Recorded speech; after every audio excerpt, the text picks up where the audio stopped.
vous êtes nombreux autour de nous pour cette 7e édition d'Au pire ça marche, l'émission de l'Institut des futurs souhaitables, une réflexion sur notre société en mutation, des idées nouvelles, des idées germinatoires, et puis des rêves à n'en plus finir et l'envie furieuse d'en réaliser quelques-uns.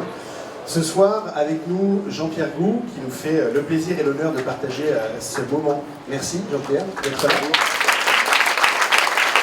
Vous le savez, le concept de l'émission, c'est une personnalité inspirante, un sujet, la métamorphose, quelques vidéos qui donnent envie, et puis 4 questions à la fin qui donnent envie d'agir. Jean-Pierre, toi, tu es profondément un scientifique. Donc après des études en France, tu pars aux États-Unis, et tu vas faire de la recherche en mathématiques, informatique et économie, appliquée à un champ, l'énergie et l'environnement. Tu reçois un prix pour tes travaux en mathématiques, et puis tu crées une start-up au XXIe siècle, au début, en l'an 2000. Et puis tu rejoins le secteur de l'énergie, où tu travailles depuis, tu participes en France et en Europe à la mise en place des marchés de l'énergie et de l'environnement, notamment en vue de la transition énergétique, c'est ton métier. Voilà, ça c'est En plus de ça, tu as une marotte, finalement, qui est d'écrire un livre, finalement, qui t'a pris 11 ans. Et ça fait plus de 11 ans que tu réfléchis à un récit alternatif qui pourrait changer le cours des choses. C'est pas le meilleur teaser de la Terre, ça. Et tu as réussi. En 2010, tu sors le premier opus, Le siècle bleu. Et 2 ans après, tu sors le 2e opus, Ombre et lumière. Alors, c'est pas un petit livre. C'est un gros livre. Il y a 500 pages et 500 pages. Et on reçoit à l'Institut des futurs souhaitables des penseurs et des doueurs qui participent de la métamorphose du monde. Mais il y a quelque chose de magique dans le siècle bleu, c'est pas programmatique, mais c'est le récit d'une métamorphose réussie. En gros, c'est un peu ce qu'on aspire de nos voeux en 2 fois 500 pages. Premier tome, les 14 premiers jours. Deuxième tome, les 14 deuxièmes jours. Et en 28 jours, cet homme-là a réussi à écrire la métamorphose du monde. D'où ça vient, ça, de faire cette marotte le soir Je crois que ça remonte à l'enfance. Moi, j'ai eu une enfance très heureuse, donc j'ai pas eu de traumatisme dans mon enfance, mais justement, j'ai envie que ma vie reste très heureuse, et j'ai toujours ressenti toutes les forces un peu extérieures qui pouvaient faire que ma vie ne serait pas très heureuse ou que la vie des autres ne soit pas heureuse. Et j'ai toujours senti dans le monde ce manque d'harmonie et les ruptures que ça pouvait apporter. Et j'ai toujours senti que le mode d'organisation des sociétés qu'on avait, il n'était pas soutenable pour les hommes, pour la Terre. Assez vite aussi, j'ai pris conscience de la finitude des ressources. Je détestais par exemple le concept d'animaux disparus ou en voie de disparition, ça me stressait énormément. Et voilà, j'avais envie de préserver les choses bien. Et donc, on va dire, l'idée de départ, elle vient un peu de cette inquiétude nourrie de l'enfance. On peut révéler le fait que tu es un enfant des années 70 73. Ouais, on peut le révéler parce qu'il y a dans cette période-là une expérience qui t'a marqué, Biosphère. Comme on va voir les images, vous allez comprendre que c'est les années 70. Alors, ouais, Biosphère, enfin, le concept est né dans les années 70, mais ce que vous voyez là, ça a été construit dans la fin des années 80. C'est un projet qui a été imaginé par un Américain visionnaire. Et moi j'avais découvert ça quand j'avais une quinzaine d'années dans Sciences et Vie. En fait, cette expérience, elle m'avait beaucoup marqué parce que ce monsieur-là, il s'était dit, si un jour on veut aller vivre dans l'espace, sur Mars, il faut qu'on puisse emmener une mini-terre. Et dans cette mini-terre, on doit pouvoir vivre en autarcie. Donc il s'est posé la question, quelle était la taille minimum d'une serre qui pouvait subvenir aux besoins de 8 humains. C'est les gens que vous avez vus là. Et il les a fait vivre pendant 2 ans à l'intérieur de cette sphère. Et tous les écosystèmes étaient reconstitués, il y a 8 écosystèmes, donc un océan, des marées, une forêt tropicale, tout ça avec des pluies, des vents, enfin, ils ont vraiment recréé une mini-terre. Et l'expérience, elle n'a pas du tout été satisfaisante dans le sens où ils l'attendaient, mais elle a révélé aux gens la difficulté que c'était de vivre dans un monde petit. Et notamment, ils ont pris conscience d'une chose, c'est que dans cette biosphère-là, quand on polluait, versait un déchet, le lendemain, on le retrouvait dans le café. Et ça, c'est quelque chose qu'on n'a pas du tout à l'échelle de la Terre. Et quand j'avais entendu ça, je m'étais dit, mais en fait, voilà, eux, ils ont fait l'expérience par leur sens de ce que c'est vivre dans un monde fini. Et ça m'avait vraiment marqué. Et puis il y avait un côté très pluridisciplinaire dans cette expérience. Et je m'étais dit, en fait, cette expérience, elle peut nous apprendre beaucoup sur la façon dont on vit. Et ça avait beaucoup nourri mes réflexions, quoi. Et ces réflexions, elles m'ont jamais quitté depuis. De savoir un peu en rêvant quel pourrait être le mode d'organisation idéal. Alors, j'aime pas le mot idéal parce qu'on peut vite arriver à des taux de totalitarisme idéal, donc un des idéaux ou un monde rêvé qu'on pourrait avoir. Quelle est la voie qu'on peut choisir pour arriver vers ce monde dont on rêve, qui soit plus harmonieux, et quel est le déclencheur qui pourrait déclencher cette transition. Voilà les questions qui vont toujours, la vision, la voie et le déclencheur. C'était vraiment les questions qui m'ont obsédé pendant longtemps. Alors ça t'obsède la journée dans ton travail, tu travailles sur l'énergie, je le rappelle, qui est quand même le moteur finalement de notre civilisation, et la nuit. Et pourquoi tu choisis d'écrire un roman en plus de ton travail qui participe quand même de ce combat pour un monde différent? Alors c'est compliqué, moi je suis de formation plutôt scientifique, donc pour un scientifique d'écrire un roman c'est pas forcément le plus facile. Moi j'ai toujours aimé lire, j'ai toujours aimé les romans qui vous emmènent au bout de la nuit, et j'avais un pressentiment que par la suite j'ai affiné, qu'un roman pouvait être un bon vecteur du changement pour donner envie aux gens de changer. Le livre, c'est quelque chose de très particulier par rapport à d'autres formes d'art. C'est une relation extrêmement personnelle entre l'auteur et le lecteur. L'auteur n'est pas là, vous êtes seul avec le livre au fond de votre lit ou dans un métro ou ailleurs. Mais l'effort que vous faites à vous imaginer ce que l'auteur veut vous représenter par des mots, ça crée des images très fortes, très rémanentes. Et si ce récit enthousiasme les gens, ça peut être comme d'autres choses, quelque chose qui ensemence le réel et introduit le changement. Et dans l'histoire de l'humanité, je pense que les récits ont joué un rôle énorme, et aujourd'hui on n'utilise pas assez ce vecteur-là pour transformer le monde. Et juste pour donner quelques exemples, le récit, c'est pour moi la caractéristique principale de l'être humain par rapport aux autres animaux, et qui fait qu'on s'est élevé tout en haut de toutes les autres espèces. Ce qui nous a permis de nous organiser, ce sont les récits. Un récit, c'est un mensonge qui permet aux gens de faire croire que quelque chose qui n'existe pas existe, et d'y faire croire les autres et d'agir ensemble. La monnaie, c'est quelque chose qui n'existe pas. On vous dit que ça vous permet d'acheter un coca. Pourquoi ça? Parce que tout le monde y croit. Et en fait, le réel d'aujourd'hui est complètement rempli de concepts qui sont complètement imaginaires, et pourtant c'est ça qui structure nos vies. Donc on a remplacé la nature par des concepts imaginaires qui sont de l'ordre du récit, et aujourd'hui on a un récit qui fonctionne mal, on a une crise narrative. Tous les problèmes d'aujourd'hui sont une crise narrative, et donc comment on résout une crise narrative? En créant des contre-narrations. Donc voilà comment je suis arrivé à me dire qu'il fallait écrire un roman pour essayer de faire changer les choses. Alors réenchanter le grand récit du monde d'après, qui est aussi un travail qu'on a à cœur à l'Institut du Futur Souhaitable. Tu as mis 11 ans. Donc tu es un alchimiste qui a pris un certain nombre d'ingrédients dans ton livre, qui les a maturés pendant 11 ans. 11 ans pour écrire un livre, déjà il faut être... Le livre est grand, quand même, il est gros, mais quand même. Les ingrédients de base du livre, c'était lesquels? Biosphère. Voilà, biosphère, c'est un des ingrédients, et vous verrez pourquoi. C'est quelque chose qui m'a marqué enfant, mais qui a marqué le livre. Mais avant de choisir les ingrédients, en fait, c'est toutes les choses à la fois tristes du monde existant qu'on doit changer, et toutes les choses magnifiques qu'on voit et qui peuvent aider à changer le monde. Ça, c'est les ingrédients de base dont je me nourris et j'essaie de m'imprégner. Après, il y avait la forme du roman. Il y a plein de formes de romans. Au début, j'ai commencé à écrire des contes. Je suis un grand fan du Petit Prince, mais j'étais pas bon pour écrire des contes. Et je crois que c'est en voyant la série 24 heures chrono, ça m'a convaincu que le thriller était une très bonne forme, parce que le thriller, en fait, c'est ce qui vous emmène au bout de la nuit, quoi. Donc si on veut emmener des gens dans une aventure, c'est ce qui marche le mieux, et donc c'est ça que j'ai choisi.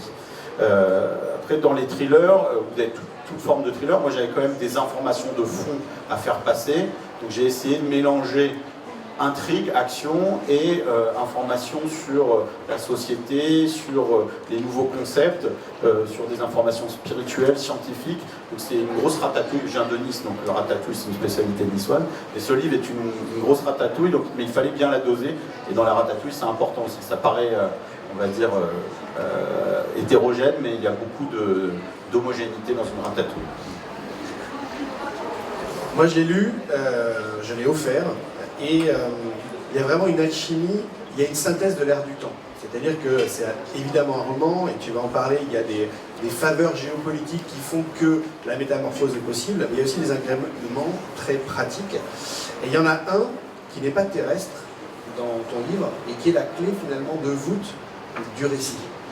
Ouais, alors, cette clé de voûte du récit, ce qui est intéressant, alors c'est un concept qui s'appelle l'overview effect, je vais vous expliquer en 2 mots, mais ce qui est intéressant, c'est que c'est un concept que j'ai découvert complètement par hasard. D'ailleurs, la plupart des choses que j'ai découvertes, c'est complètement par hasard, par des rencontres. Et je pense que le monde changera par des hasards et par des coïncidences et des synchronicités. Ça, c'est ma conviction personnelle. Donc en 96, je suis tombé sur un livre qui s'appelle Clair de Terre, qui est un livre qui était édité par Bordas et qui était un livre de photos publié par l'Association des explorateurs de l'espace. Ça paraît un petit peu bizarre, mais l'Association des explorateurs de l'espace, c'est en gros le club de pétanque des anciens astronautes, quoi. Donc ils se retrouvent là-dedans, ils échangent leurs vieux souvenirs, et je m'attendais de trouver des vieux souvenirs d'astronautes, et en fait c'est un livre de poésie. Il y a des photos de la Terre incroyables prises depuis l'espace, et des textes d'astronautes d'une poésie extraordinaire. Et je me suis dit, mais quelle mouche les appliquer pour écrire des choses aussi belles, quoi. Et c'est une transformation qu'ils ont vécue dans l'espace, quand vous êtes resté plusieurs semaines dans l'espace. La confrontation avec la beauté de la Terre, la pesanteur, le silence, la peur, parce qu'ils sont comme dans un milieu ultra précaire, les met dans un état qui les prédispose à une expérience extatique, à une transformation. Et un astronaute sur 2 a à peu près eu l'expérience de cet overview effect, et ils sont partis humanistes. C'est Edgar Mitchell qui dit ça. Ils sont partis ingénieurs ou militaires, ils sont revenus humanistes pour la plupart. Et je me suis dit, je vais vous laisser voir une petite vidéo sur l'overview effect, et je me suis dit, là on tient quelque chose qui peut faire un ingrédient intéressant dans un roman. Eh bien, laissons la parole à Edgar Mitchell et Frank White, celui qui a théorisé. Seeing Earth as a planet, as opposed to being down here among it, is a wonderful experience to then start to get into what we call the big picture effect or the overview effect.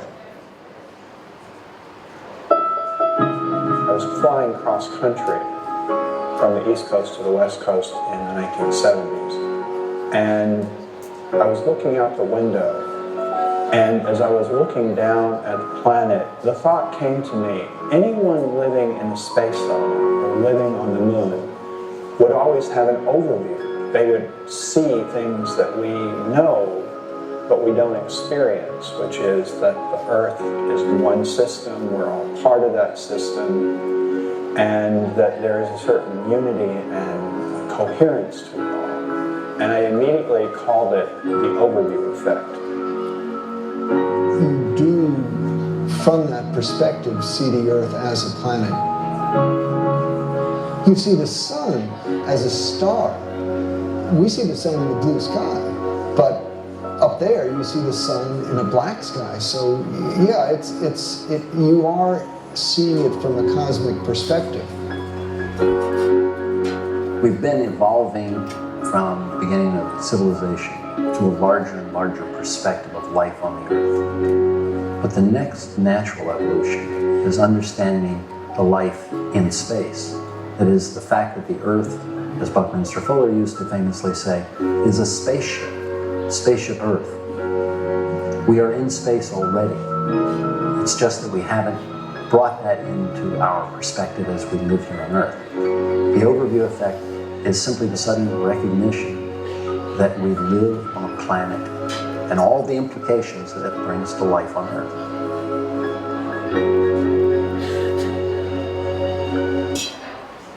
Alors l'overview effect, ce qu'il raconte, puisque ce n'était pas sous-titré, ce qu'on sait quand ils reviennent, c'est qu'ils ont un mal de terre, profondément, parce qu'ils ont eu quelque chose là-haut de l'ordre de l'expérience qui fait que revenir sur Terre et voir des limites territoriales de l'Union soviétique et des États-Unis, ils ne comprennent plus en fait, parce qu'ils ont eu l'expérience de l'entité Terre, ronde, unique, finie, magique, et vu d'en haut, il n'y a pas de Russes, il n'y a pas d'Américains, il y a des humains, et il y a surtout une planète. cet overview effect, il n'y avait que quelques astronautes qui avaient l'incroyable expérience de le vivre. Et je trouve que c'est un élément central. Tu vas revenir sur ton personnage qui est la clé de voûte. C'est un élément central aussi de notre monde actuellement. Parce que je pense que l'overview effect, il est possible de l'avoir ici et maintenant grâce à l'entièreté numérique que représente la puissance du web en fait. On peut voir l'entièreté et la finitude du monde et donc on peut avoir ce sentiment et d'être sur une autre terre ici et maintenant. Tu as un personnage, Paul Gartner, qui est la clé de voûte de tout ça. Ouais, donc en voyant ces images, en me renseignant sur cet overview effect, je me suis dit que pour amener, on va dire, la vision harmonieuse, intégrative, et qui permette aux gens de ressentir un peu ce qu'avaient vécu les voyageurs à l'intérieur de Biosphère 2, c'est-à-dire l'expérience de la Terre finie, sa beauté, sa fragilité. Je me suis dit, le personnage principal, le fil rouge dans ces 28 jours, ça sera un astronaute qui subira cet overview effect, cette transformation, qui au fur et à mesure de cette transformation va envoyer des messages de plus en plus positifs. Et tout l'enjeu du livre, c'était d'arriver à le mettre dans une intrigue de thriller, de façon à ce que tout le monde l'écoute. Parce qu'aujourd'hui, il y a plusieurs astronautes qui sont dans la station internationale. Vous pouvez les suivre sur Twitter, sur Facebook, par différents médias, mais très peu de gens les écoutent. Et ils ont des choses extraordinaires à nous dire, et ce qu'il faut, c'est les écouter. Donc j'ai cherché une intrigue qui pourrait avoir une composante spatiale. Alors c'est pas un livre de science-fiction en 2100, ça se passe maintenant, et j'ai essayé de chercher un enjeu spatial qui pourrait toucher un astronaute. Et en recherchant, je me suis rendu compte qu'il y avait un des grands enjeux entre la Chine et les États-Unis, qui au début des années 2000, quand je commençais à rechercher l'intrigue, voulait retourner sur la Lune pour exploiter une substance qui était à la surface de la Lune qui s'appelle l'hélium-3. L'hélium 3, c'est un isotope de l'hélium qui est envoyé par le Soleil, qui n'arrive pas jusqu'à la Terre parce qu'il y a la magnétosphère qui le réfléchit, mais sur la Lune, elle est en découverte, et si on arrive à l'extraire, en fait, ça peut servir de carburant pour faire des centrales, non pas de fission nucléaire, mais de fusion nucléaire. Donc ça peut être le fuel du futur, et les Chinois et les Américains veulent mettre la main sur ces ressources. Donc moi je me suis dit, bah, tiens, cet astronaute Paul Gartner va faire partie du premier équipage qui va sur la Lune pour exploiter les ressources d'hélium-3. Il va y avoir un problème, il va falloir le secourir, et ce problème, ça crée une crise géopolitique énorme. Je ne lui dis pas, il faudra que vous regardiez le livre, et en tout cas tout le monde va se soucier du sort de cet astronaute, et on s'attendait juste à se soucier de son sort, mais comme il va se mettre à bien parler de la Terre, ben les phrases chaque jour vont marquer les gens. Donc dans l'intrigue, vous allez voir, elle va se livrer petit à petit, on ne vous dira pas la fin, mais à la fin, il y a une surprise, par contre, qu'on vous livrera. Donc il y a cet astronaute qui n'est pas un astronaute de métier, qui était finalement le citoyen qui s'est révélé astronaute, qui est bloqué sur la Lune et qui envoie des messages en pensant qu'on ne l'écoute pas. Oui, parce que c'est ça sa particularité, c'est que ses communications sont coupées. C'est-à-dire que tout ce qu'il dit, il n'a aucune idée de l'impact que ça a sur la Terre. Et il déclenche une révolution qui s'appelle la révolution bleue malgré lui, mais il n'en a absolument aucune idée. Donc tous les jours il s'exprime, on espère qu'on va venir le sauver, mais c'est pas ce qu'il déclenche. Et du coup il est d'autant plus sincère dans ce qu'il dit. Dans les protagonistes, Paul, un système qui se raidit, le système de l'administration américaine, des Chinois et des mafias, qui sont l'inertie du monde tel qu'il est, et puis une société d'éco-activistes, Gaïa. Voilà, ce que je voulais représenter, quand on parle de changer le monde n'a jamais changé sans citoyens impliqués, motivés par le combat sur une idée. Les choses évoluent que comme ça. Toutes les grandes transformations dans l'humanité se sont produites avec des gens, un groupuscule de gens qui se sont battus pour des idées. Moi j'ai choisi un groupuscule qui s'appelle Gaïa, qui est en fait très inspiré de Sea Shepherd, donc cette organisation éco-activiste, mais beaucoup plus secrète, et ils font que des actions de grande ampleur pour ennuyer les États sur différentes causes. Donc ça peut être les marées noires, ça peut être le bouclier antimissile, mais des causes quand même assez lourdes. Et quand il y a on va dire ce problème sur la Lune, les États-Unis ils ont eu un petit problème avec les Chinois, ils ont besoin de trouver un bouc émissaire, et ils accusent Gaïa d'être responsable de ce qui s'est passé sur la Lune. Et le leader de Gaïa que personne ne connaît se retrouve donc ennemi public numéro 1. Et donc le livre, c'est 28 jours de chasse à l'homme pour essayer de retrouver, d'identifier qui est Gaïa et de retrouver son leader. Et lui, il a 28 jours pour en gros percer le secret qu'il y avait sur la Lune. Et il va mettre à jour un secret d'État monstrueux. Et ce secret d'État a des ramifications gigantesques sur le financement de la politique, sur les mafias, sur des enjeux miniers entre les États. Et les forces du système, pour ne pas révéler le poteau rose, vont se révéler gigantesques. Et petit à petit, en fait, le combat de Gaïa, qui au départ, Gaïa, tout le monde au départ croit que Gaïa est responsable. Puis petit à petit, il y en a certains qui doutent. C'est un peu comme au moment de l'affaire Dreyfus, il y avait les défusards et les anti-défusards. Le doute s'installe petit à petit, et le doute se manifeste quand on découvre l'identité du chef de Gaïa et du fait que c'est le meilleur ami de l'astronaute. Donc là, du coup, c'est moins possible ce mensonge d'État. Et tout le livre, c'est le basculement en fait de l'opinion politique, non pas dans un pays, mais au niveau mondial, sur une cause qui est celle de Gaïa. Et le fait de savoir si on est des anti-Gaïa ou des pro-Gaïa, ça va vraiment opposer deux visions du monde complètement différentes. Et aujourd'hui, on est dans un monde qui est polarisé, on va dire, par un système capitaliste, extractiviste, et on va dire le système du statu quo. C'est lui qui a le meilleur récit. Le meilleur récit, c'est de ne rien changer. Et de l'autre côté, le récit des gens qui veulent changer, les progressistes. Et ça va animer tous les débats de savoir si on est pro ou anti-Gaïa. Et à la fin du livre, la mutation s'opère, c'est-à-dire que le spin du monde, c'est-à-dire son moment magnétique, qui était dans une direction, va dans une autre direction. Le monde percole et le monde mute. 28 jours pour ça. Pourquoi 28 ? Alors 28, c'est le temps que met la Lune pour faire un tour de la Terre. Et j'aime bien les architectures secrètes, et donc le livre est donc en 2 tomes, et donc en 4 parties, et donc c'est les 4 phases de la Lune. Et ce qui est intéressant, c'est les éclairages croisés de la Lune et de la Terre. Quand le livre démarre sur la pleine Lune, donc on voit la pleine Lune, il se termine sur la pleine Lune, mais au milieu du livre, la Lune est cachée, et de la Lune, on voit la Terre complètement éclairée. Et cette image de la Terre complètement éclairée, c'est l'image qui avait été qu'on appelle Whole Earth ou Blue Marble, qui a été à l'origine des mouvements écologiques dans les années 70. C'est une photo qui a été ramenée pour la première fois par Apollo 17, et pour moi c'est la photo la plus importante dans l'histoire de l'humanité. Donc j'avais besoin dans la structure, à un moment clé du livre, de voir apparaître la Terre vue de la Lune étant éclairée. Enfin, vous verrez dans le livre pourquoi c'est important. C'est une architecture qu'on ne voit pas vraiment, mais qui est importante pour la cinématographie de l'intrigue. Et donc voilà, c'est pour ça que ça se déroule en 28 jours. Puis 28 jours, voilà, si on pouvait changer le monde en un mois, c'est un temps tout le monde signerait. Une autre vidéo qui t'a profondément marqué, celle de Camus. Oui. Donc c'est pas une vidéo, c'est un enregistrement audio de la cérémonie qu'on appelle du discours de Suède. Donc c'est le discours que fait le prix Nobel de littérature quand il reçoit son prix Nobel. Et donc ça se passe en 57 puisqu'il a eu, donc l'année prochaine ça fera 60 ans.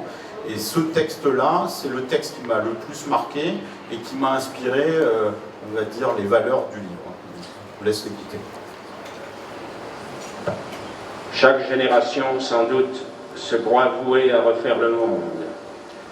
La mienne sait pourtant qu'elle ne le refera pas. Mais sa tâche est peut-être plus grande. Elle consiste à empêcher que le monde se défasse. Héritière d'une histoire corrompue, où se mêlent les révolutions déchues, les techniques devenues folles, les dieux morts et les idéologies exténuées, où de médiocres pouvoirs peuvent aujourd'hui tout détruire, mais ne savent plus convaincre, où l'intelligence s'est abaissée jusqu'à se faire la servante de la haine et de l'oppression, cette génération a dû en elle-même et autour d'elle restaurer, à partir de ces seules négations, un peu de ce qui fait la dignité de vivre et de mourir. Devant un monde menacé de désintégration, elle sait qu'elle devrait, dans une sorte de course folle contre la montre, restaurer entre les nations une paix qui ne soit pas celle de la servitude, réconcilier à nouveau travail et culture, et refaire avec tous les hommes une arche d'alliance.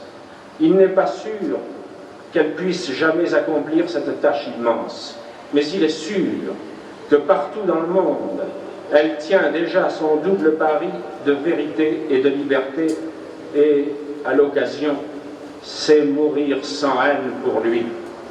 C'est elle qui mérite d'être saluée et encouragée partout où elle se trouve, et surtout là où elle se sacrifie.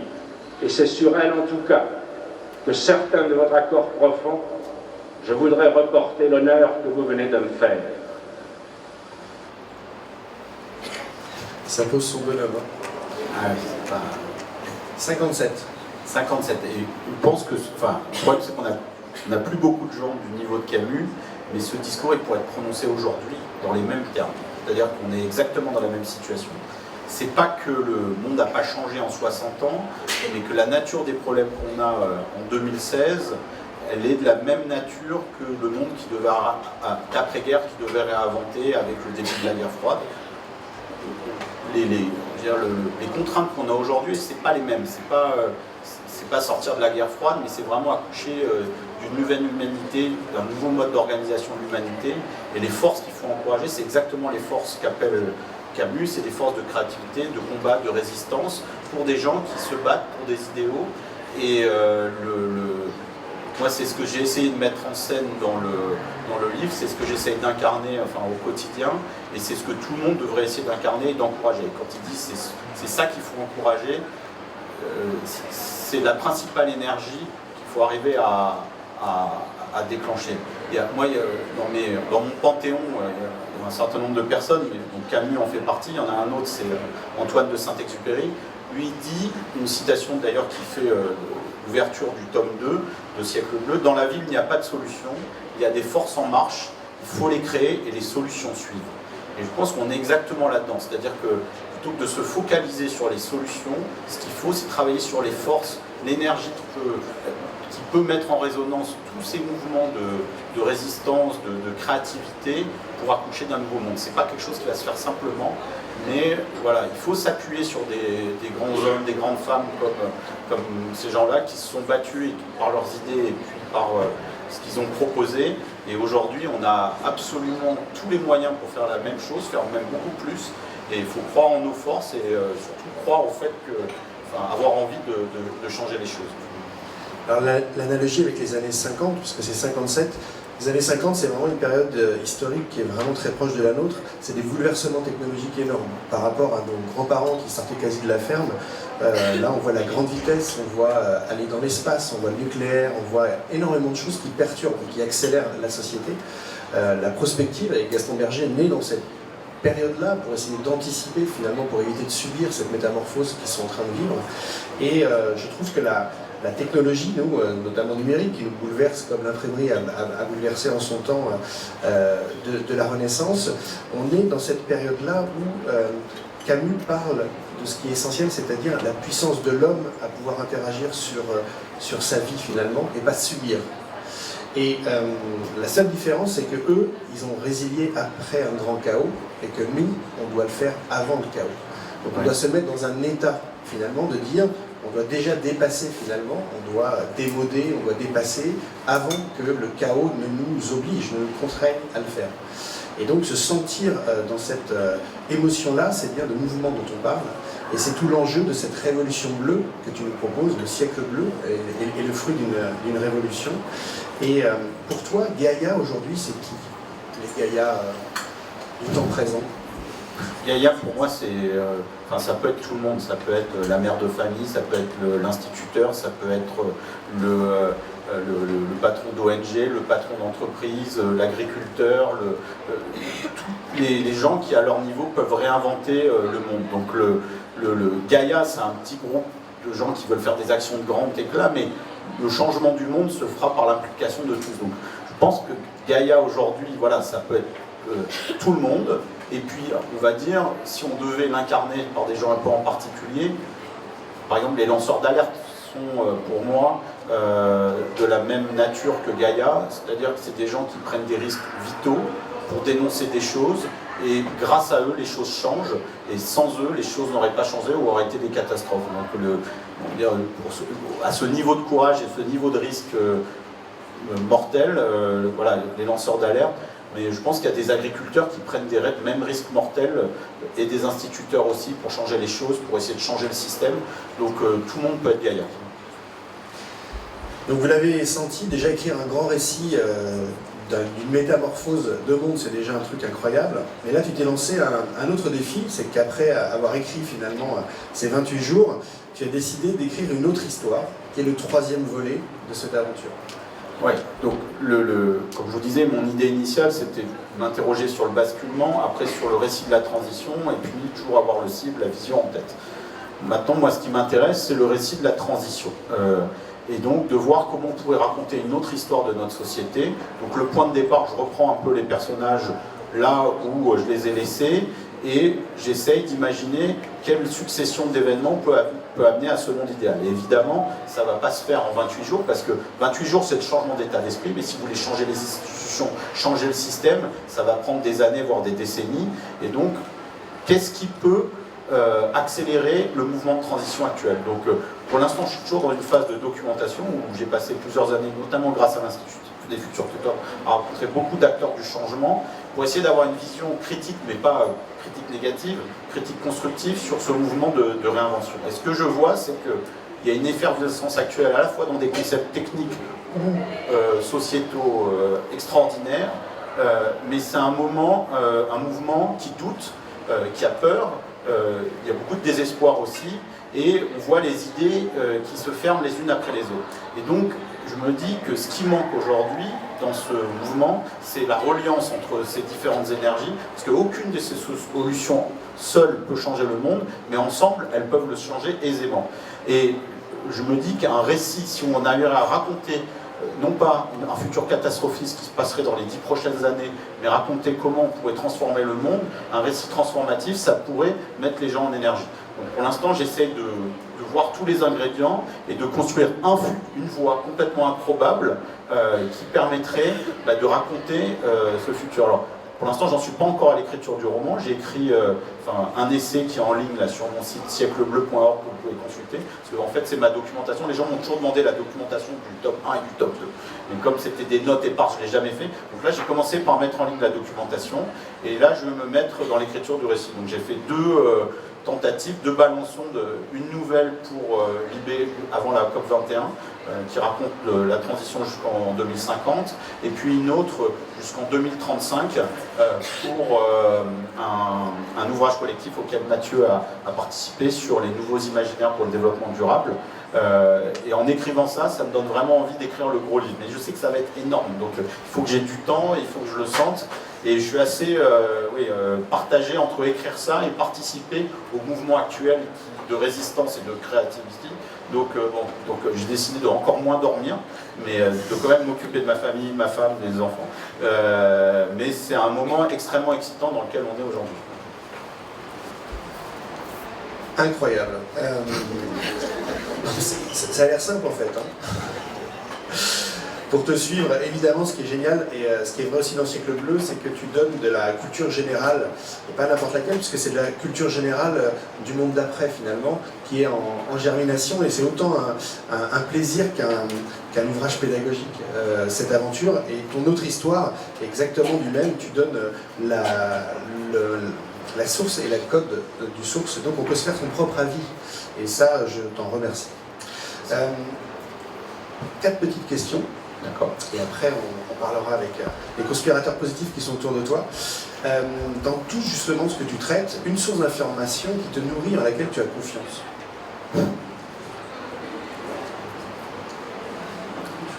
Je crois que je vais donner une réponse différente parce que tu m'as déjà posé cette question dans le passé.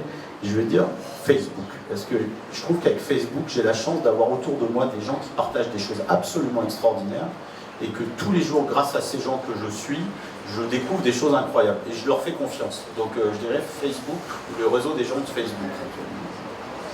Donc tes amis proches qui ont choisi ce média. Mais je vérifie tout. Le dernier livre qui t'a inspiré? Alors, je dirais que c'est un essai qui a été écrit par Gauthier Chapelle et Michel Decousse. Michel Decousse, c'est la femme à qui je dois le fait d'avoir trouvé un éditeur qui a participé à l'aventure de Biosphère 2 et qui a aidé, enfin elle m'a aidé à écrire ce livre. Elle a aidé Gauthier Chapelle, qui est un chercheur en biologie, à écrire un livre absolument monumental sur le biomimétisme. Donc ça s'appelle Le vivant comme modèle, c'est sorti aux éditions Albin Michel. C'est préfacé par Jean-Marie Pelt, c'est la dernière préface qu'il a écrite, puisque Jean-Marie Pelt, ce immense homme, nous a quittés à la fin de l'année dernière. Et c'est un livre absolument remarquable sur ce concept fondamental qu'est le biomimétisme. Un enjeu clé pour toi pour demain, s'il devait y avoir qu'un seul enjeu, le mettre en jeu, ce serait lequel? L'énergie. Aujourd'hui, on a un problème d'addiction. L'humanité est complètement addicte à son mode de vie, et ce mode de vie, il est complètement, on va dire, en non-harmonie avec la Terre à cause de la quantité d'énergie phénoménale qu'on dépense.